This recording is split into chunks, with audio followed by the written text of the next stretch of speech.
Hi, I'm Toya Brasky from Galveston, Texas. My Facebook and X account is Galveston Psychic Paranormal Researcher.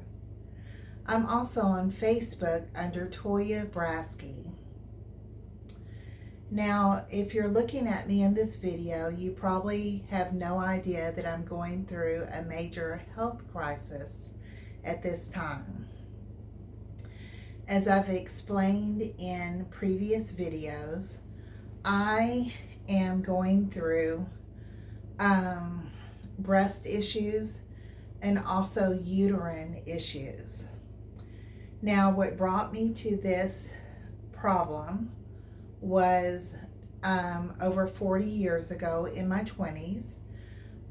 Both breast cancer and fibrocystic disease runs in my family. So all of my siblings, 5 of us, all my brothers and sisters, all developed breast masses.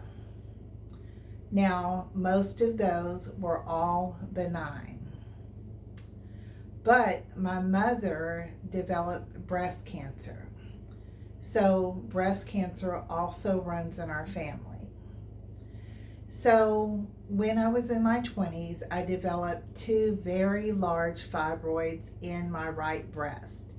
So at that time, they had to do surgery, and they had to actually almost dig tissue down to my rib cage through my muscle and take it out because the fibroids were so large at that time and they had roots that they were trying to get rid of that tissue so that they wouldn't grow back. And that resulted in my breast being uneven. So at that time, they put in mastectomy implants to even out my breast and make them symmetrical. So going through breast surgery is very painful, especially if they cut your muscle. Mine were put underneath the muscle. But I had a wonderful surgeon who did not even bruise me during the surgery. I had the most razor thin, perfect scar that was so invisible that you couldn't even hardly tell that I ever had surgery. I had no issues whatsoever with my breast implants or surgery. I thought everything was well, all is well. But what happened was about a year later, the doctor's office called me and they said, there is a major lawsuit that has been filed against the meme or the replicon, which is the name of the implant, mainly because they are silicone with a polyurethane coating, and those implants are defective. So I would have gotten a huge settlement if I would have agreed to go into surgery at no cost and have them removed. But knowing how painful the surgery can be, I said that I did not want to go through another breast surgery. Ever in my whole lifetime, I did not want to have breast surgery again. So I opted to keep the implants in my body. The money did not matter to me. I just wanted to go on with my life and just continue on. So fast forward, last year in 2024, I was 60. 40 years have passed by. I began to notice that I had a discharge or a leakage in the center of my sternum, not actually out of my breast. So I made the mistake of thinking that's just sweat. I'm older now. I gained 50 pounds. I'm probably just sweating. Now, sweating is not something usual, especially in my breast area. I really don't sweat a lot. So, for the first 3 months, I just thought, well, this is just unusual, but my body's going through changes. So I just put deodorant between my breasts and just kind of said, oh, well, it's just something that, I'm getting older. It's probably just, normal sweat. and maybe I should buy something like Lumi, the deodorant. So I did, and I put it between my breasts, and for a couple of months it seemed to help. But then after that, the leakage became more prominent, and it began to develop like an odorous smell to it. And at that time, I didn't have health insurance. You know, I'm really sad that in America that we do not have universal health care. But I did not have any health insurance. My current job did not provide health insurance. And so I just said, well, whatever it is, I'm just going to have to deal with it. So when I began to get the odor between my breasts, I started going to the bathroom at work at least 4 times during my shift to wash the center of my breast to try to get rid of the odor. So that went on for a couple of more months. And then finally, when it became so prominent that I had to stuff paper towels into my bra to soak up whatever leakage was coming out of my chest, I knew that I had a problem. And at that time I said, well, because I don't have health care with my employer, then I should go ahead and apply for healthcare.gov. And so I did. And that has sent me on a journey where I ended up consulting a chief fellow of plastic surgery from University of Texas Medical Branch. At one time I was employed there as a EKG specialist and a cardiac telemetrist. And I had met her during that time, and I really thought that she was the most knowledgeable person to contact. When I told her that breast cancer runs in my family, that I had the same implants in my body from 40 years ago, and fibrocystic disease runs in my family, and I had a leakage coming from my chest, she said, I'm really concerned about you. I want you to come in right away. And of course, she said, I want to order a mammogram immediately. I want to order a breast MRI immediately. So luckily, my healthcare.gov had been approved, and I used it right away. And one of the things that I really thank Obama for is creating the law that said that even if you have a pre-existing condition, that you can't be turned away. Because in the old days, before Obama came in, if you had a pre-existing condition, insurance probably would not cover it. So I knew that I was going to need insurance, and I was going to need coverage, and I was going to need hospitalization, and I was definitely going to need surgery. So I had actually missed the mammogram because I was afraid to take even a single day off from work, because my employer does not pay sick pay, no paid time off, no vacation pay, no health insurance. So if I don't work, I don't get paid. Now, my last state of Texas job, I was a correctional officer. I used to make $4,000 a month.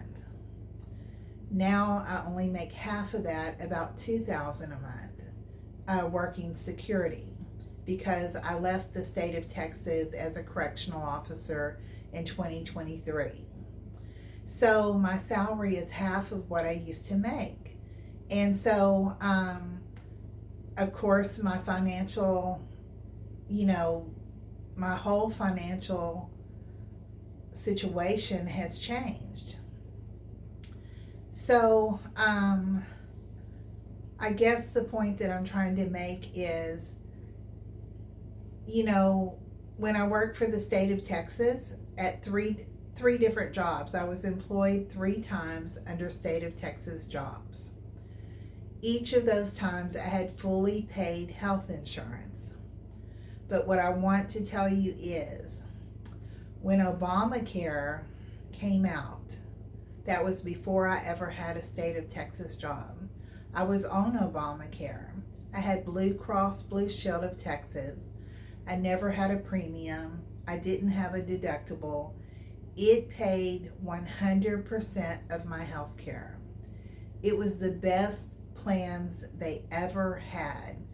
And I was so thankful that millions of Americans were covered by health insurance that never ever had a chance to go to the doctor or be treated because Obamacare was created. To this day, I'm so thankful to him for that. And I will never forget seeing people cheer and people be happy that they could finally go get health care here in America. So after I was an employee for the state of Texas and we got state of Texas health insurance, which was also Blue Cross and Blue Shield, it did not cover 100% of the cost. Now the state did pay about $800 a month additional to my $4,000 salary for full coverage insurance. But still, we did get a bill for anything that was not paid for, that was not covered under the insurance. So we were still billed in some way. It was not as good as Obamacare. Then in 2016, when Republicans came into the White House, and you know who you are, you changed every one of the policies that were on healthcare.gov. And now they cover the most minimal coverage ever. I mean, they are all terrible plans. Terrible. I had to go through 26 plans, read every detail of every plan, and try to pick the best one, knowing that I was going to absolutely need medical care. And thank God that I got approved. Thank God that it covers some of my medical expense. But let me tell you what's happening now. So since I went to the plastic surgeon and had a consultation, and she sent me for tests, I had a breast MRI. I had a 3D diagnostic tomosynthesis, which is a 3D mammogram. I had a ultrasound of the breast, and now I'm scheduled for a breast biopsy. Every single one of those tests, I had to put down copays. $500, $200, $700, $1,500. Last week, I was nervous. I stayed awake the whole night worrying because I was scheduled for a breast biopsy. I had so much anxiety, I couldn't hardly sleep because all of my prior tests, my breast MRI, the ultrasound, and also the 3D mammogram, diagnosed me with having multiple masses in both breasts bilaterally. And so I had this fear of what the actual biopsy was going to be. And so I stayed up awake with anxiety the night before the test. So usually before every test, on my chart or on my email or on my text on my phone, they will send me a message that says, before this procedure, you owe this amount for your copay or your deductible. So previous to this, on every test, I paid something, $500, $700, $200, all in 1 month. And I only make, right now, after taxes, I only bring home $2,200 per month. That's way different than bringing home $4,000 per month. So imagine that you've already paid about $1,500 in 1 month. I only get $2,200 per month. So what resulted from that was I couldn't pay my bills for the month. I'm only living in my house right now because my landlady had the compassion to know that I'm sick and say, don't pay me at the first of the month, pay me at the end of the month. I was late on every utility because I could not come up with the funds. I knew that I had to go for these hospital tests or I could not even get help. So not only did the test reveal that I had multiple masses in both breasts, it also revealed that both implants had ruptured and I have silicone leaking in my chest. So I need to get these ruptured implants and the silicone out of my breast. But before I can do that, they have to map out exactly where every one of these masses are so that they can treat the masses before they can remove the implants and replace the implant if needed or do reconstruction if needed. So I've tried my best to pay what I can pay. Last week, on the day of my breast biopsy, I arrived at the hospital. Nobody had texted me, called me, messaged me, or told me I owed anything. So I get there and the receptionist says, well, that'll be $1,000 today. And I was just standing there like in shock, like, what do you mean $1,000? Like, I'm pretty sure that I paid my deductible by now, or pretty close to it. Why am I paying $1,000? So she said, well, that's part of your financial responsibility. Whatever the insurance doesn't cover, then you have to pay that remainder of the test. And so I said, well, no one called me, no one messaged me. And imagine I'm standing there in a reception room. I'm embarrassed because I don't have $1,000. It's rent time. It's utility time. I'm used to paying everything on the first, being a state worker. I cannot come up with $1,000. I absolutely cannot. So I ended up having to say, you know what? I can't pay this. I'm just going to have to cancel this test. So imagine that I'm aching in my chest from all of the masses. I'm aching in my chest because I've got silicone leaking in my chest. And I just have to suffer because I can't afford to have the test. So I go back to work and I pretend that I'm okay. And for all appearance on social media, to my friends, to everybody else, I just put on my happy face and pretend like everything is okay, but it's not okay. So the hospital asked me, do you want to reschedule? And I said, no, I don't at this time because I don't know how I'm going to afford this. And for the whole week, I worried and worried and worried about how am I going to come up with $1,000. So the hospital keeps ringing my phone because they're like, you really need to come in. You've got to have this done because you won't even be able to have the implants removed without having the masses treated.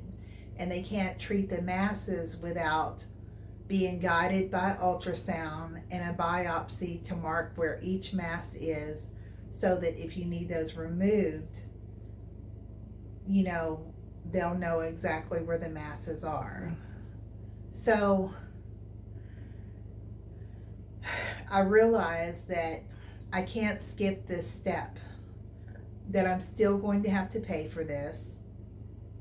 I'm still going to have to find a way to fit this in. I'm going to be dead broke.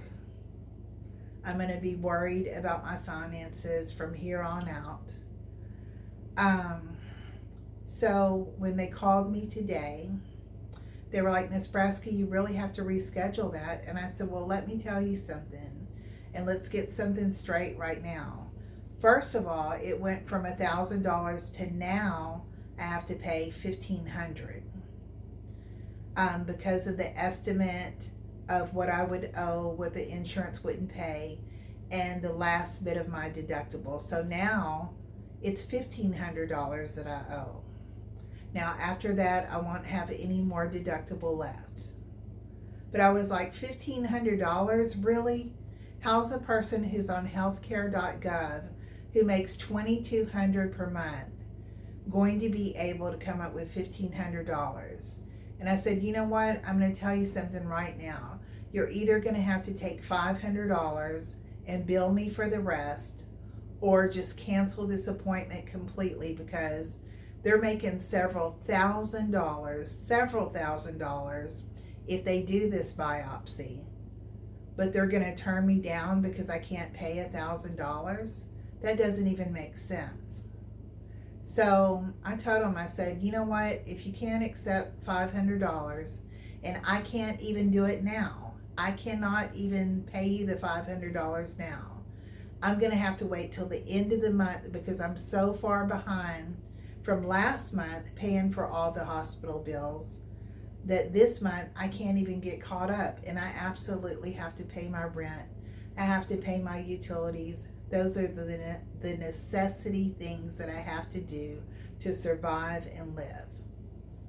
So I told him, I said, even though I'm hurting, even though my breasts are extremely irritated, I can feel aching from the front of my chest all the way through my back. And I'm just going to work, and I'm taking aspirin, and I'm taking Tylenol every day and suffering. And I said, you know what? I can't do anything about it except tell you that I'm not going to be able to afford this until the end of April. So schedule me for then. So I got an appointment for April the 28th. That's the only time that I can come up with $500. Now, after I pay that $500, I'm still going to have a $1,000 balance. Then the doctor's office called me and said that I needed to go see the surgeon. So I went to plastic surgery, and at that time they explained to me, because of the complexity of so many masses in my breast, like there's really about 10 to 20 masses, and they're all different shapes, some are oval, like benign masses. Some are irregular, like cancer. Some look like cysts that are solid black in the ultrasound. So I've got a whole mess going on in my chest. So they said, so not only are you going to need plastic surgery, but now we need to refer you to a surgery specialist. So you're going to need a surgery specialist, and you're going to need plastic surgery. So, my God, I'm just thinking to myself, how much is this going to cost? And are they going to do the same thing to me? Like, when it's time for me to have surgery, when I need to have these ruptured implants removed and the silicone removed, and when I need the reconstruction, are they going to say to me, well, Brasky, you know, your insurance only pays this much. If you can't pay the other half, you still can't be treated. I mean, that is so unacceptable and so sad to me. This shouldn't happen in America. So then, it's not over. Guess what? I'm also at 61. I've been in menopause since I was 35. I went into early menopause because my period started when I was 9. And then it just mysteriously stopped when I was 35. I didn't go to the doctor because people without insurance don't go to the doctor. So all of this time from 35 to 61, I did not have a period. but I started to have vaginal bleeding. So I just thought, well, it's probably because I have fibroids in my breast, so they must be in my uterus, and that's probably what's causing the bleeding, and it's no big deal.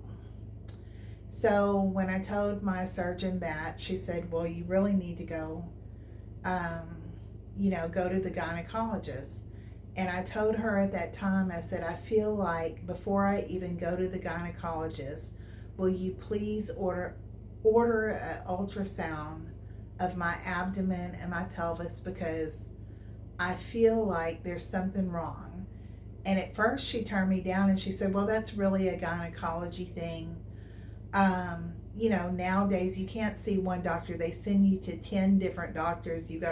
For every single thing, you got to go to a different doctor, which also costs money. So she's like, well, I really shouldn't do that because gynecology is not my field. And I begged her, I said, please, I said, I'm so afraid of waiting, because when I watch all of this stuff that's happening with the Republican Party, I have this fear that if they would try to cancel Social Security, if they would try to cancel Medicare, what's next? Are they going to cancel my healthcare.gov, and then I'll never be able to get help and I'm just going to die? So I told him, I said, I'm so scared that I want you to do it now. Please do these tests now. So finally, because of my anxiety, she went ahead and did it. Well, guess what? There is something wrong. So in a menopausal woman, if your endometrium, the lining in your uterus, is thicker than about 5 millimeters, it's suspicious of cancer. When they did the transvaginal ultrasound on me, my uterine lining was so thick that it's 9 millimeters, which means either I have a hormonal problem, hyperplasia, or I could possibly have uterine cancer. So now I need a uterine biopsy, which is more cost. And then most likely, because of the findings of that, if it's not hormonal, I'm going to need surgery for that. So my whole 2025, every bit of my salary is going towards healthcare. I'm going absolutely bankrupt. I have no money left. I don't even know how I'm going to have these procedures. If they won't accept insurance and a couple of $100s for each test, then I'll never get treatment. And I just can't believe that I live in America and this is the way the healthcare system is. I mean, I am really sad about this every day, to know that I have to struggle and I have to go to work even if I'm dead sick, because I can't afford to take off a single day. This is just not right, and it's not right that 78 countries in this world provide universal health care, but America still doesn't do it for their people. I'm really ashamed of that. I'm telling you, I'm so upset that when I heard that Canada opened its border, I swear to God, if I had the money, I don't, but if I had the money, I swear to God, I would run to Canada, because at least they have health care. I would leave America. I would. But guess what? I can't, because I'm broke. I'm going to be so bankrupt, and I'm going to have such high medical bills that I'm not going to recover from this for probably a couple of years. My credit, everything is going to suffer. And God forbid that any of this turns out to be cancer, because then I'm really... So, every single day my anxiety level has just been intolerable. And I'm just trying to be real with you. I don't want to come on here and be fake and, whitewash, like the severity of how it really is. I want you to know. I want you to know what it feels like to be burdened with health care cost that is more than your salary. And I'm not the only one. I was talking to my neighbor today who is a manager at the hospital. And he said he has back issues. And he said he couldn't even afford the down payments with state insurance. He couldn't afford the down payments that they wanted for the scans of his back. And he said, how do they expect people to pay $900, $1,000 for each test when you're barely making a couple of thousand per month? It doesn't make sense. And you know what? I swear to God, probably, really, truly, if they tell me I have cancer, I'm not getting a mastectomy. I'm not taking radiation. I'm not taking chemotherapy. I'm going to go order ivermectin and fenbendazole. And if I have to move to another state that allows me to take cannabis oil, I'm going to do that. I'm going to just treat myself because I have to take things into my own hands. And so, other than having these ruptured implants removed and some kind of reconstructive surgery, I don't know what else I would do. After that, I'm pretty much finished. I'll probably never go to the doctor again. So, I mean, I don't mean to be depressing, but I mean to be real. I mean, just as honest as I can possibly be. This has just devastated me. It's only April, the beginning of April, and I don't see a way out of this. I don't see a way out. Even if this is benign, just the test alone have put me in a financial debt. The surgery will certainly put me in a financial debt. I'm frustrated. Anyway, life goes on. You're still going to see me on social media, but I'm going to let you know how each of the tests goes. I'm going to tell you exactly how I feel after I am dead broke, when I'm sick and I can't get treatment because I don't have the money. I'm going to share it with you. Anyway, I know it's getting late at night. I have to get up and go to work in the morning. So I wanted to come on tonight and I just wanted to share with you what I'm going through, because it's a very difficult thing. And I hope that you never have to go through this. Someone who has always had insurance is not going to understand this. But you know what I think about today? I think about all of those federal workers who most of their life and most of their career served our country. They always had health care. And people like that who were so secure in their jobs and thought that they would be in their jobs forever are now losing their jobs. And don't be so quick to judge me, because you could end up in the same place as I am, where you're no longer a government employee and you're working an average slave wage job and you can't afford health care, and you have to make decisions like either survive or die, treat myself or die. It's really sickening. Anyway, have a good night. Bye.